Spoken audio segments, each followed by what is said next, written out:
சரிங்க. அப்புறம் அவர் இந்த சுடப்பட்ட நிகழ்வு இருக்குங்களா, அந்த டைம் நீங்கள் எப்படி இருந்தீங்க? அப்புறம் ராயப்பேட்டையில் இருந்தீங்களா, ராமவரம்? அந்த டைம் ஃபோன் வந்துச்சுங்களா உங்களுக்கு? எப்படி? ஆமாம், அப்பா ரூமில். இதில் சுடப்பட்ட இடம் ராமவரம் தோட்டம் தான் இல்லைங்களா? ஆமாம், அப்பா ரூமில் உட்காந்து யாரும் பேசிகிட்டு இருந்தாங்க, இந்த பப்ளிசிட்டிஸ்லேருந்து பேசிகிட்டு இருந்தாங்க. சரி. அப்போ ஃபோன் வந்தது. நார்மலாக அப்பா வந்து யார் அங்கேன்னு சொல்லுவார், நாங்கள் போய் ஃபோன் எடுப்போம். இன்னைக்கு தற்செயலில் நான் தான் இருந்தாங்க.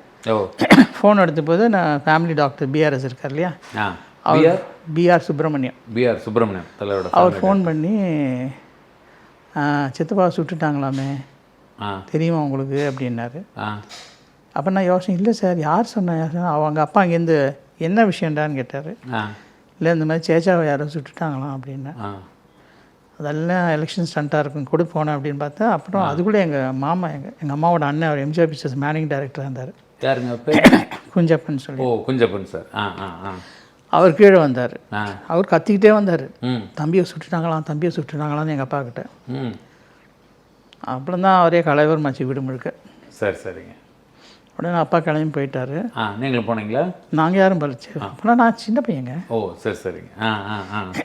67 தானே. சரிங்க. 13 இயர்ஸாக என்னமோ எனக்கு. ஓ, சரிங்க.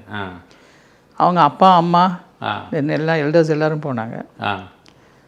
கொஞ்ச நேரத்தில் என்ன எங்களுக்கு யாருக்குமே விவரம் தெரியல. எங்கள் வீட்டுக்கு முன்னாடி பயங்கர கூட்டம், கண்ட்ரோல் பண்ணுறது கூட பெரியவங்க இல்லைங்க. அந்த சமயத்தில் நாங்கள் என்ன பண்ணோம், அப்போ அண்ணாவும் கலைஞரும் நெடுஞ்செழியன் என்வி நடராஜன் இவங்கெல்லாம் வந்தாங்க. வந்து நாங்கள் இப்போ தான்மா அப்போ அம்மா ஒரே அழுதுட்டு இருந்தாங்க. அம்மா இப்போ தான்மா பார்த்தோம், நல்லா இருக்காரு, ஒன்றும் பயப்பட வேண்டாம், சர்ஜரி செய்ய போகிறாங்க, கொஞ்சம் எல்லாம் சரியாயிடும் அப்படின்னு ஆறுதல் சொல்லிட்டு போனாங்க. கொஞ்ச நேரத்தில் அப்பா வந்தார். அப்புறம் அம்மாவெல்லாம் கூட்டிகிட்டு போனார். ஓ, எந்த ஹாஸ்பிட்டல் இருந்தாருங்க?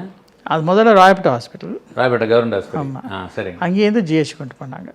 நம்ம ராஜீவ் காந்தி ஹாஸ்பிட்டல் இருக்கலாம் அங்கே. ஆமாம், இப்போ அந்த சென்ட்ரலுக்கு எதிர்க்குதுல்ல, சென்ட்ரலுக்கு ஏற்ற மாதிரி இருக்கு. ஆமாம், டாக்டர் சதாசிவன் தான் பார்த்தான்னு நினைக்கிறேன். ஓ, சதாசிவன் டாக்டர்.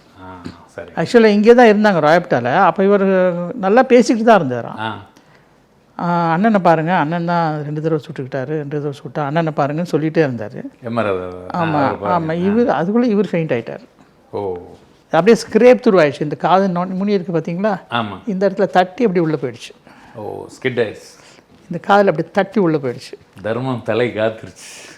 அது உள்ளே போனதும் அந்த ஃபஸ்ட் டைம் அதை உள்ளே வச்சே தைச்சிட்டாங்க. Because they could remove the parts pieces. சரிங்க.